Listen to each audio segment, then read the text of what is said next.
Buenas tardes.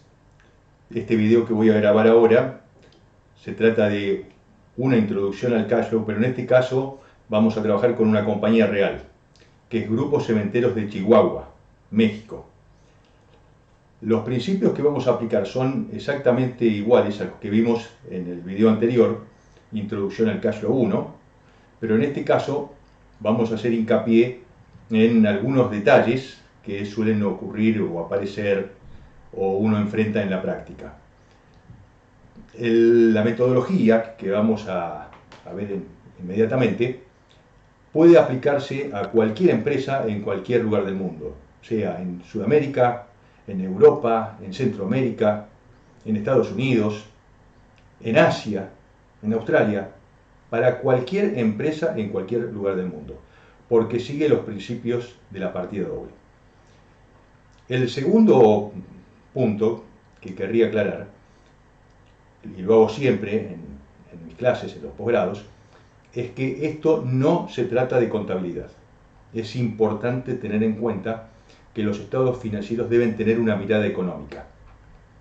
No vamos a profundizar este aspecto en este video, pero sí lo vamos a tratar en uno próximo, porque hay una economía del cash flow y sobre todo la economía del cash flow es importante para entender cuál fue el comportamiento de la empresa en el pasado, cuál fue su desempeño, y eso nos va a dar un punto de referencia o varios puntos de referencia para poder realizar una proyección de los estados financieros. Porque nosotros ahora vamos a trabajar con estados financieros históricos.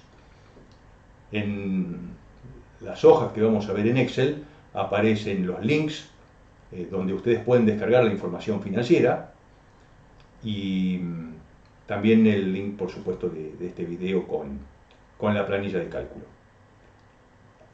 Antes de comenzar, querría recordarles que nosotros vamos a trabajar con una serie de estados financieros. Por ejemplo, el balance, el estado de resultados,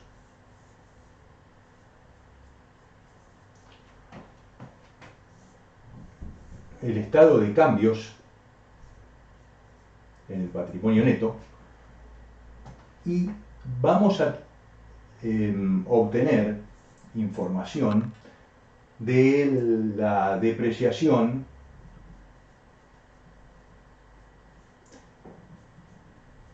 y de la amortización del periodo. En realidad vamos a ver que hay una interrelación entre estos estados financieros y todo esto nos va a llevar a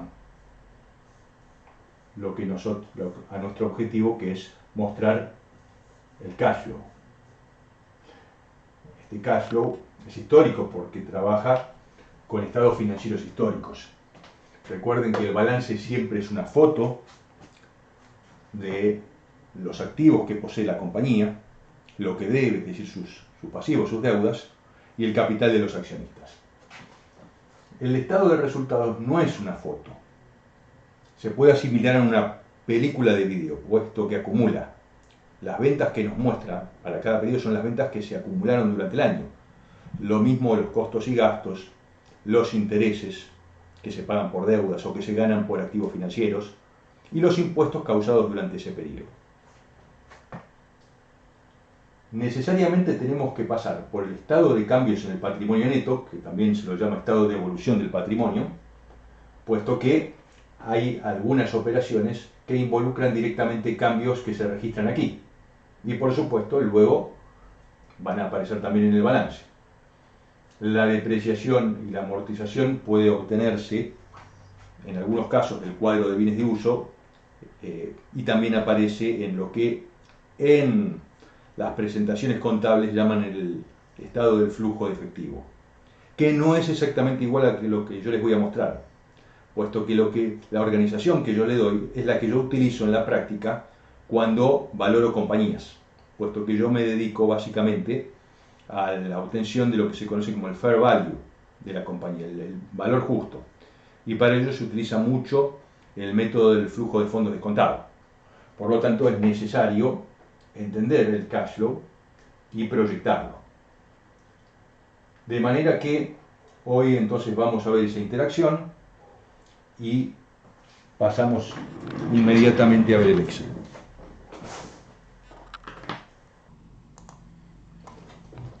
Bien, enseguida vamos a pasar al Excel, donde vamos a ver el cash flow de Grupo Cementos de Chihuahua, una empresa mexicana. Y para ello hemos descargado esta información, que después el link va a aparecer en el Excel, donde si se fijan acá en los anexos aparecen los estados financieros de la compañía para los años 17, 18 y 19. Yo obtuve los estados financieros del año 2016 buscando también en el Google los estados financieros del grupo del grupo de cementos de Chihuahua. Entonces, si nos vamos al final, a la página 103, vamos a ver que ahí aparecen los estados financieros y luego de los estados financieros aparecen las notas. Nosotros en esta oportunidad no vamos a hacer hincapié en las notas, pero por ejemplo aquí tienen el balance para cada año, luego sigue el estado de resultados,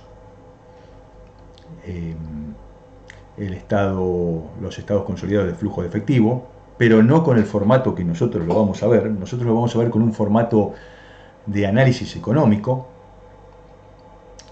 y, muy importante, la información de los estados de cambio en el patrimonio. Lo que sigue son las notas. Así que vamos a pasar al Excel. Vamos a comenzar aquí por el balance.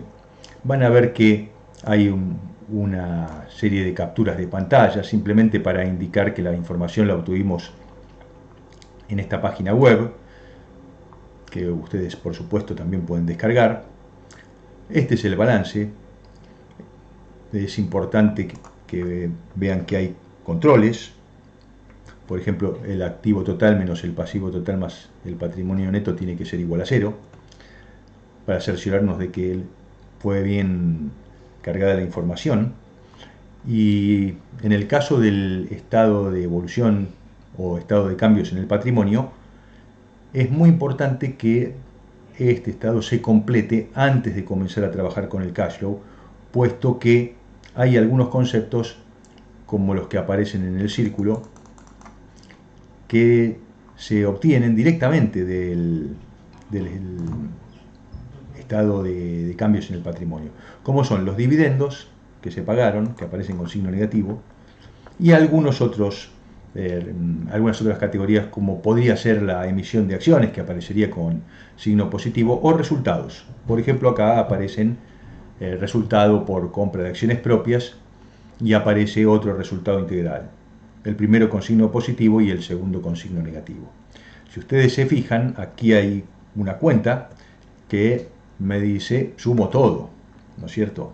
Que es lo mismo que decir el patrimonio neto al inicio más la utilidad neta del ejercicio, que la vamos a sacar de esta hoja que tiene el income statement o estado de resultados y que es de 116,700 millones. Luego se suman o se restan estas categorías y aparece la cuenta esta aquí en esta celda, que tiene que ser igual al patrimonio neto según balance. Esta comprobación es muy importante, porque si no después no cierra el cash flow. Y el control. De nuevo. Va a haber también controles en el cash flow. Los controles tienen que dar 0 porque se hacen muchas veces comprobaciones aritméticas para cerciorarnos de que el trabajo está bien hecho. El balance, recuerden que es una foto de lo que tiene la compañía en un momento, lo que debe y el capital de los accionistas. Y el estado de resultados es como un flujo de renta, que básicamente representa los ingresos de la compañía menos sus gastos y costos, y los impuestos, los intereses, etc. Otra cuestión para subrayar es que aquí aparece para los años 17 a 19 los valores de la depreciación de los bienes de uso y la amortización de los intangibles. Esta información fue obtenida, en este caso, de los estados de flujos de efectivo que presenta la compañía. Fíjense que aquí aparecen señalados en el círculo. También a veces, por ejemplo, la depreciación podía obtenerse de un cuadro de bienes de uso con su evolución, y también aparece la depreciación del ejercicio. Este dato es importante porque la depreciación va a jugar en el cash flow. Cuando pasamos al cash flow, ustedes van a ver que aquí aparece el modelo vacío, ya que lo vamos a hacer ahora, y aparece el cash flow solución ya terminado. Nosotros vamos a trabajar con el cash flow modelo, y para ello vamos a seguir las siguientes reglas que fueron comentadas en el video anterior, la introducción al cash flow 1. En este caso vamos a trabajar con estados financieros reales. Las reglas importantes son la 1 y la 2. Primero vamos a mostrar las variaciones absolutas de activos y pasivos, y luego vamos a ver cómo trabajamos con esas variaciones. Los resultados positivos se suman, los negativos se restan, y vamos a incluir también aquellos conceptos que aparecían en el estado de cambios del patrimonio. Otra cuestión es que aparecen 3 años en vez de 4. Como trabajamos con variaciones patrimoniales, podemos calcular el cash flow para el año 2017 a partir de las variaciones patrimoniales entre el 17 y el 16. Pero no podríamos calcular el cash flow para el año 2016 porque no tenemos los estados financieros desde el año 2015. Por lo tanto, se puede decir que para n estados financieros siempre vamos a tener n-1 estados de flujo de caja, ya que, como dije antes, trabajamos con variaciones patrimoniales. Si miran la estructura del cash flow, es muy similar a la que vimos en la introducción al cash flow 1, simplemente hay más categorías.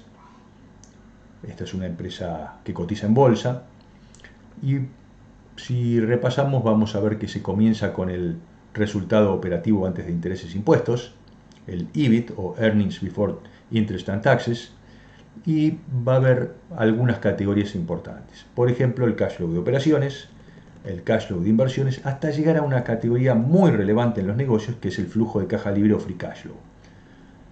Abajo del free cash flow vamos a encontrar todas aquellas categorías que tienen que ver con el financiamiento de la compañía en cada año.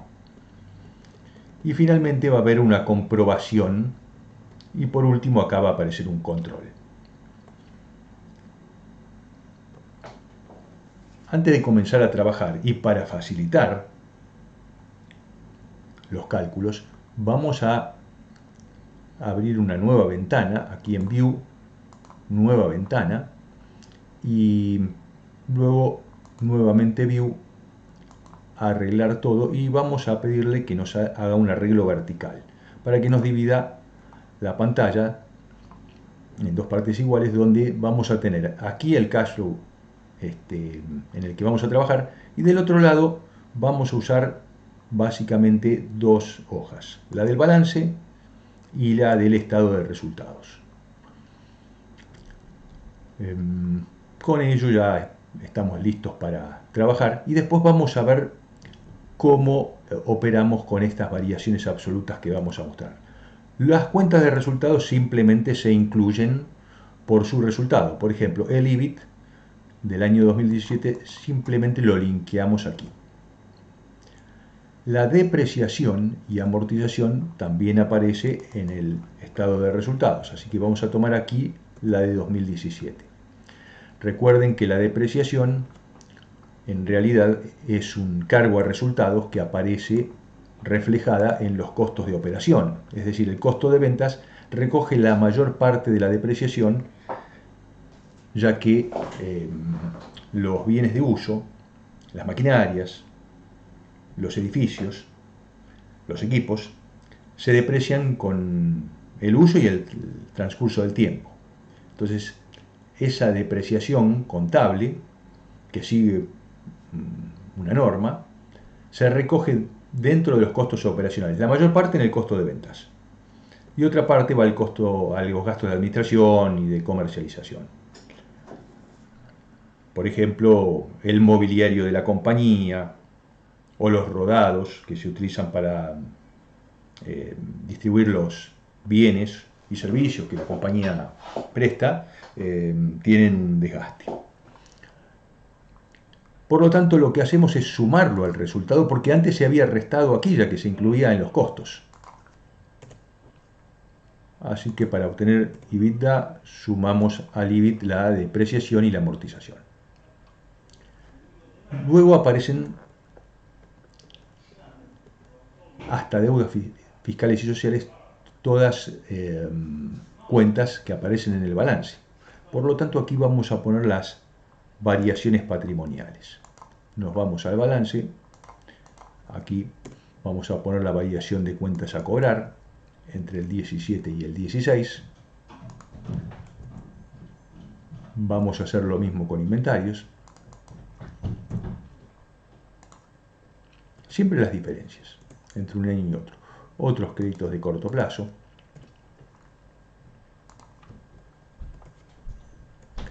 Deudas comerciales.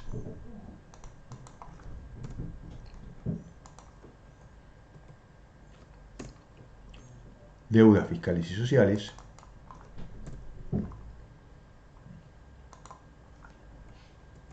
Y antes de seguir, una reflexión. Lo que estamos mostrando aquí es la variación de los rubros que integran el capital de trabajo. Si uno mira, podría decir, las cuentas a cobrar aumentaron casi por 22 millones y los inventarios casi por 7. Esas son inversiones en activos de trabajo. Los otros créditos de corto plazo, que incluyen básicamente créditos por impuestos, por anticipos o por retenciones que hace el fisco, también son rubros de generación espontánea. Es decir, cuando hablo de rubros de generación espontánea, por excelencia tenemos las cuentas a cobrar, porque la compañía vende a crédito, así que cada vez que vende da crédito, y cuando compra inventarios, lo hace en base a crédito, por ello se incrementan las deudas comerciales. Por lo tanto, cuentas a cobrar, inventarios y deudas comerciales son rubros que se generan espontáneamente con el funcionamiento de la compañía. En general, más ventas representan más cuentas a cobrar, más inventarios y más deuda comercial. Y menores ventas en general representan justamente lo inverso, ¿no? La compañía desinvierte en capital de trabajo cuando caen las ventas. Vemos que se han pagado deudas sociales y fiscales por 29 millones. Hay otros pasivos de corto plazo. Vamos a mostrarlo acá, también hacemos la diferencia. Y aquí aparece el impuesto sobre operaciones. Fíjense que hay un asterisco y ese asterisco nos lleva más abajo, donde aparece explicado ese impuesto sobre operaciones, que vamos a ver no es exactamente igual al impuesto que aparece en el estado de resultados. El impuesto de sociedades fue de 12 millones, el impuesto causado. Pero acá me dice impuesto de sociedades del estado de resultados más los intereses que se pagaron por las deudas por la tasa legal de impuestos. ¿Por qué hacemos esto? Porque si la compañía no hubiera tenido deuda, habría pagado más impuestos. Al tener deuda financiera, paga intereses. Y los intereses se deducen para el pago del impuesto de la renta, como un gasto de periodo. Entonces, si nosotros queremos saber cuál hubiera sido el impuesto que habría pagado el negocio, prescindiendo de cómo se financia, lo que hacemos es tomar el impuesto que realmente se pagó, pero razonando que si hubiéramos mantenido a la compañía sin deuda financiera, no tendríamos los intereses para deducir. Por lo tanto, los vamos a sumar. Acá le pongo un menos porque aparecen con signo menos para que lo sume y lo voy a multiplicar por la tasa legal del impuesto a la renta del 30%. Entonces, si ustedes se fijan en realidad qué estamos diciendo, la compañía habría pagado 12 millones más el 30% de los 57.341 que pagó de intereses, porque ese es el impuesto que habría pagado si no hubiera tenido deuda financiera. Después voy a comentar por qué hacemos este cálculo. Esto muestra un impuesto mayor, pero más abajo aparece una llamada con dos asteriscos que me dice intereses financieros por la tasa legal del impuesto. Entonces acá le hacemos la corrección y decimos, vamos a ponerlo con signo menos intereses por la tasa legal. En el cash flow vamos a ver que el efecto es neutro, pero para mostrar el flujo de caja libre o free cash flow necesitamos hacer este ajuste. Más tarde me voy a referir nuevamente. Si hago la diferencia, me da exactamente lo que pagó la compañía. Es decir, acá estoy diciendo, la compañía habría pagado más, pero ahorró 17,2 millones en impuestos debido a que los intereses se deducen para el pago del impuesto a la renta. Naturalmente, el hecho de que los intereses puedan deducirse para el pago del impuesto a la renta crea una asimetría fiscal con respecto a las decisiones de financiamiento, porque si uno piensa cómo debo financiar a la compañía, la deuda financiera ahorra impuestos y las acciones no, ya que los dividendos no pueden deducirse. Pero eso es motivo de otro análisis, así que yo no me voy a expandir ya que no es el foco de este video. Sí es necesario mostrar el impuesto sobre las operaciones para llegar y para arribar correctamente al free cash flow. Y ahora viene la interpretación de estas variaciones, porque vamos a partir de EBITDA, pero vamos a restar todas las variaciones absolutas de activos. Al restar los aumentos de activos, estamos computando un egreso en el flujo de caja. Y si la variación, por ejemplo, de un activo como cuentas a cobrar habría sido negativa, al restarla la estamos sumando, que es correcto porque estaríamos diciendo que se cobraron cuentas e ingresó dinero. En el caso de los pasivos los vamos a sumar. Cuando son positivos, eso significa un ingreso al flujo de caja. Y cuando sumamos uno negativo, naturalmente eso resta en el flujo de caja, lo cual es correcto porque si las deudas fiscales y sociales disminuyen es porque se pagaron. Sumamos otros pasivos de corto plazo y restamos el impuesto sobre operaciones porque es una cuenta de resultado negativo.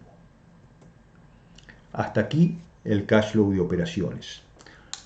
Una interpretación inmediata es: la compañía ganó antes de intereses, impuestos, depreciación y amortización, o mejor dicho, antes de restar los intereses, impuestos, depreciación y amortización, 239 millones, pero quedaron 195 porque se invirtió en capital de trabajo y también se pagaron impuestos. Vamos ahora a los activos fijos netos. Aquí tenemos que volver al balance, pero deben prestar mucha atención a este cálculo, porque no vamos a hacer simplemente la diferencia entre el activo fijo neto de un año con respecto al otro. Como en estos 936.387 ya está restada la depreciación del año, para poder calcular el alta exacta, el CAPEX, como se dice, el Capital Expenditures, los gastos del año, le tenemos que sumar la depreciación. y la depreciación aparece por aquí. Entonces, lo primero es tomar la existencia final de activos fijos y sumarle la depreciación del año, porque justamente había sido restada antes para exponerlo en el balance. Y ahí sí, entonces volvemos al balance para restarle el saldo al inicio. Eso nos va a dar el alta exacta, o mejor dicho, el alta neta de bienes de uso. Porque también podrían haber existido bajas de bienes de uso y cuando hay bajas también hay bajas de depreciación. Por lo tanto, este tipo de cálculo, repito, y lo dejo aquí el cálculo por un momento, con un texto, este cálculo me está diciendo, de nuevo, saldo al inicio más depreciación, menos lo que tenía al principio. Con los intangibles vamos a hacer algo muy similar. Vamos a tomar el saldo al final, le vamos a sumar en este caso la amortización, porque acuérdense que los bienes intangibles se amortizan, y recién ahí le vamos a restar entonces el intangible al principio del año. Inversiones permanentes,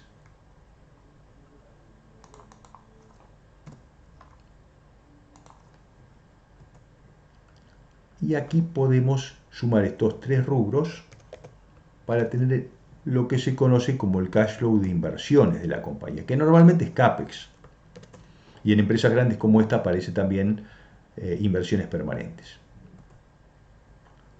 Vemos que invirtió 100 millones ese año. Luego, aquí tenemos, abajo del cash flow de inversiones, en empresas grandes, en general en todas las empresas hay otros activos de largo plazo, otros pasivos de largo plazo. Normalmente no son tan importantes y la cuenta para el free cash flow es cash flow de operaciones menos cash flow de inversiones. Pero acá hay algunas categorías que vamos a considerar. Entonces, vamos a hacer lo siguiente. Mostrar acá otros activos de largo plazo. Hacemos siempre las diferencias. Cuentas a cobrar de largo plazo.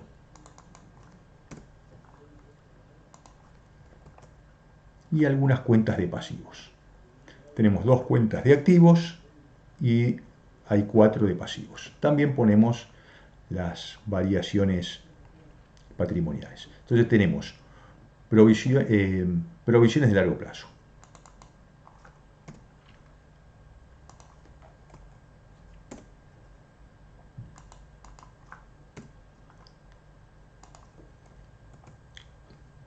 Otros pasivos de largo plazo.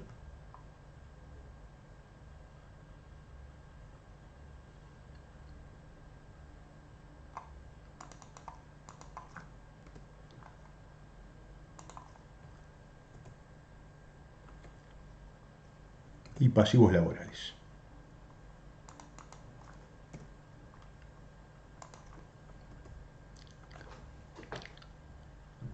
Bueno, fíjense que aquí les puse un texto que me dice B3 menos B17, porque en realidad lo que tenemos que hacer es B13, cash flow de operaciones, le resto todo lo que la compañía invirtió y tendría que restarle todas las altas de activos, las variaciones absolutas de activos, y le vamos a, como dice ahí, sumar, para no andar haciendo uno por uno, en este caso lo podemos hacer, todas las variaciones de pasivos.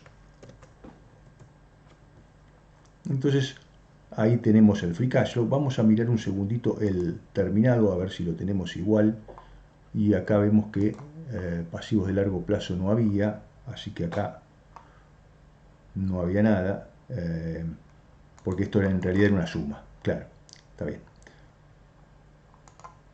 No había una cuenta, así que pasivos de largo plazo no hay.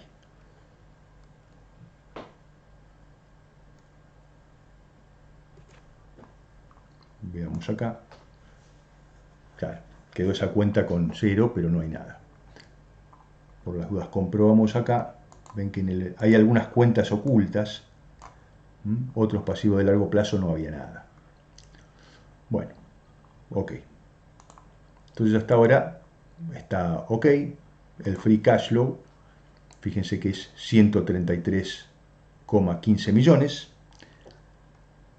Y una lectura que podemos hacer es, la compañía ganó 239 millones, pero restando lo que invirtió, los pagos de impuestos y el neto de activos, de variaciones de activos y pasivos de largo plazo, el flujo de caja libre, que es el flujo de caja de la compañía independientemente de cómo se financia, es decir, sin los efectos de la deuda financiera.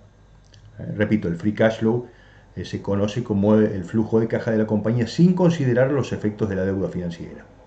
Esto es el ahorro fiscal, los intereses y las variaciones en la deuda financiera, que lo vamos a ver ahora, para llegar al cash flow del financiamiento.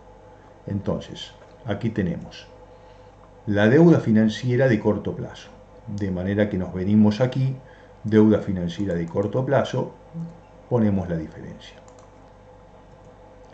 Lo mismo hacemos con la de largo plazo. Hay que recordar que la deuda financiera de corto generalmente es la porción de la deuda de largo que vence en el año. Acá lo que vemos es que hubo un pequeño incremento y hubo una disminución en la deuda financiera de largo plazo. Los gastos financieros. En el caso de los gastos financieros nos vamos a ir al estado de resultados. Acá siempre aparece, entonces, fíjense que los gastos financieros aparecen con signo menos, porque en realidad es una cuenta de resultado negativo. Así que la vamos a tomar directamente acá del estado de resultados. Fíjense que estos gastos financieros ya incluían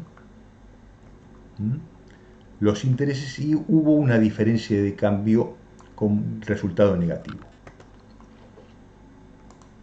Los ingresos financieros que aparecen aquí en el estado de resultados también los tenemos que computar. Ya habíamos calculado el ahorro fiscal por los intereses, que se compensaba con el mayor impuesto que habíamos mostrado aquí sobre las operaciones. Resultado participación en otras empresas, lo tenemos en el estado de resultados. Otros ingresos, otros egresos, no hay nada, pero lo ponemos igual porque la idea es copiar toda la columna para que después tome, por ejemplo, los otros egresos que aparecen en el año 2018. Y luego tenemos dividendos. Para ello tenemos que ir al estado de evolución del patrimonio. Entonces tenemos que en el caso del año 2017 se pagaron dividendos por 11.195.000, resultado por la compra de acciones propias no hubo, otro resultado integral sí, y luego acá tenemos el cash flow del financiamiento. Ustedes ven que acá hay cuentas con signo positivo y signo negativo. Podemos hacer la suma directamente.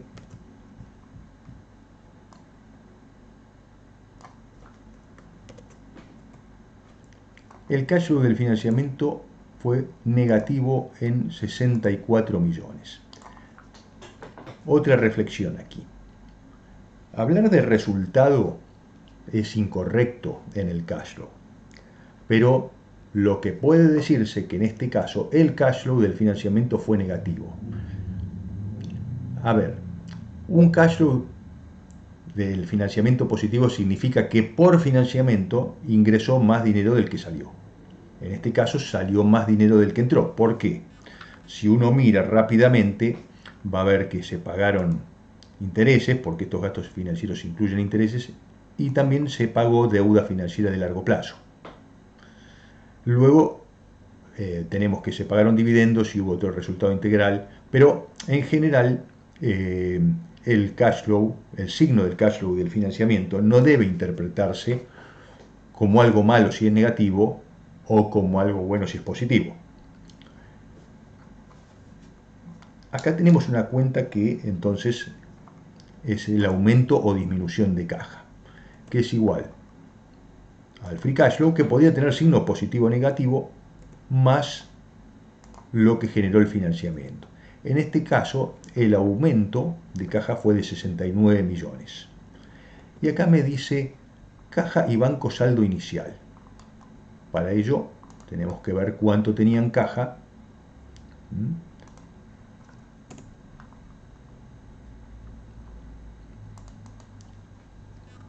Grupos de Cementos de Chihuahua, 163.851.000. Si nosotros hacemos esos 163 millones que tenía al inicio de 2016, más el cash flow que mostramos recién, en este caso un aumento al final, vemos que caja y saldo de bancos al final, después de hacer todo nuestro trabajo, vamos a mostrar aquí que,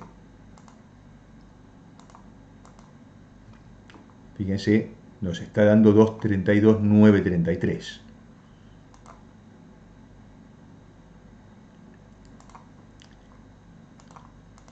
Y en realidad, ¿cuánto tenemos? Según el balance, 232.933. Acá hacemos el control. Finalmente tenemos 0. Entonces ahora sí, como tenemos todas fórmulas con referencias, lo que podemos hacer es copiar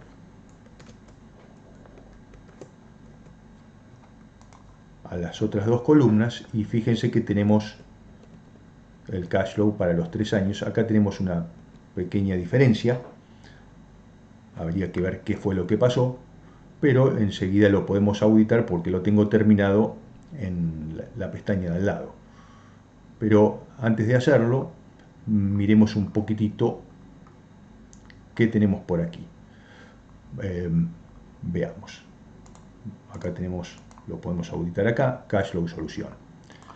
Bueno, tenemos exactamente igual el cash flow de operaciones. Esto es lo que generó la compañía entonces en esos 3 años por operaciones.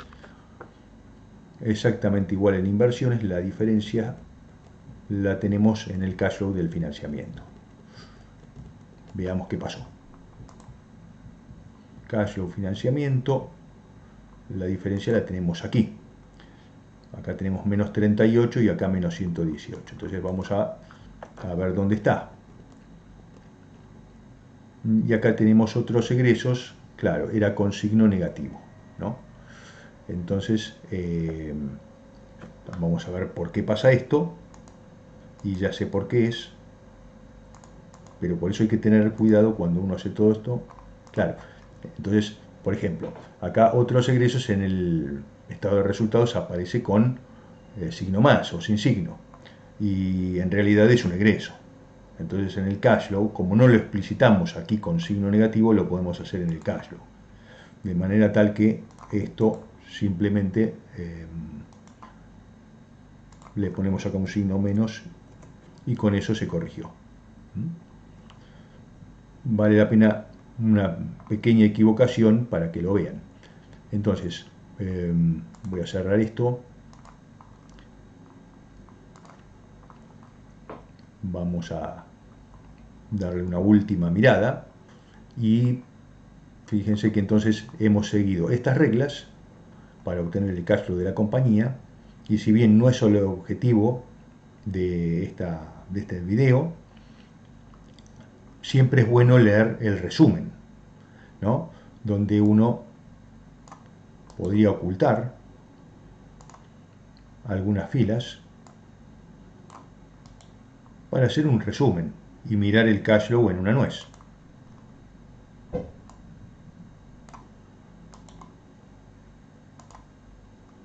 Entonces uno podría decir, la compañía ganó es una compañía que tiene un EBIT bastante estable y creciente. No vamos a hablar aquí del cash flow economics, es decir, de la economía del cash flow, pero inmediatamente uno se siente tentado a mirar el estado de resultados y por supuesto indagar sobre ello, ¿no? Porque vemos que las ventas fueron creciendo y teniendo en cuenta que es una compañía que actúa en la industria del cemento, inmediatamente uno querría explicar por qué crecieron las ventas y entonces inmediatamente sale la noción, la relación de qué relación habría entre las ventas y el PBI. Eso se investiga con el análisis de regresión lineal, que no lo vamos a hacer en este caso, pero necesariamente uno estaría pensando en ello, ¿no? Y bueno, pero cuando vamos al cash flow de operaciones, este es menor porque tenemos que restar todas las inversiones que se hicieron en capital de trabajo y las inversiones que se hicieron en bienes de uso. No obstante, vemos que es un poco menor el free cash flow que el EBIT, pero la compañía genera también bastante dinero por depreciación. Luego aparece el cash flow del financiamiento, que como vimos tenía en cuenta los cambios en la deuda y todos los resultados financieros y lo que había pasado en el estado de evolución del patrimonio. En este caso fue negativo, es decir, hubo salida de dinero por el caso del financiamiento en todos los casos, y luego tenemos acá que la caja aumentó en todos los años. El aumento de caja en todos los años no debe verse como algo bueno o malo, ya que este aumento o disminución de caja no deja de ser una foto.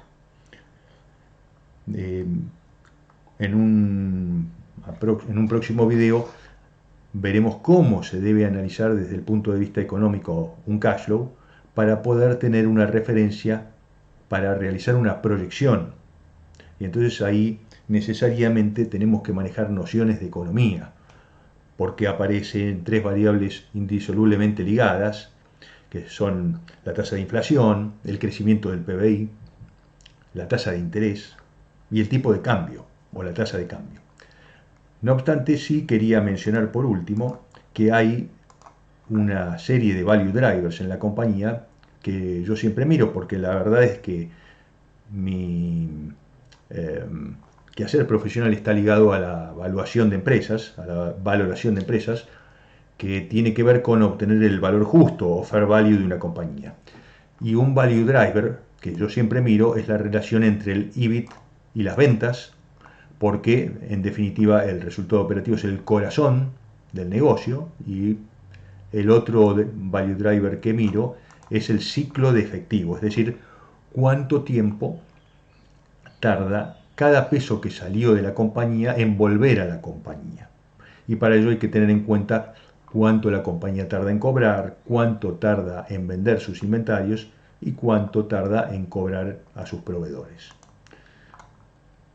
Esta presentación debe considerarse también una introducción, porque me he enfocado en la mecánica, pero algo hemos hablado acerca de las relaciones económicas que existen, sobre todo para el capital de trabajo, las inversiones y el cash flow del financiamiento, aunque es apenas un primer nivel de análisis.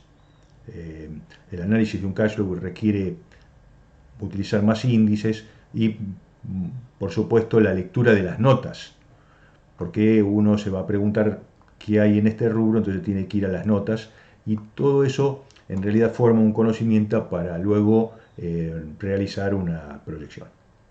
Bien, espero que haya sido de su agrado.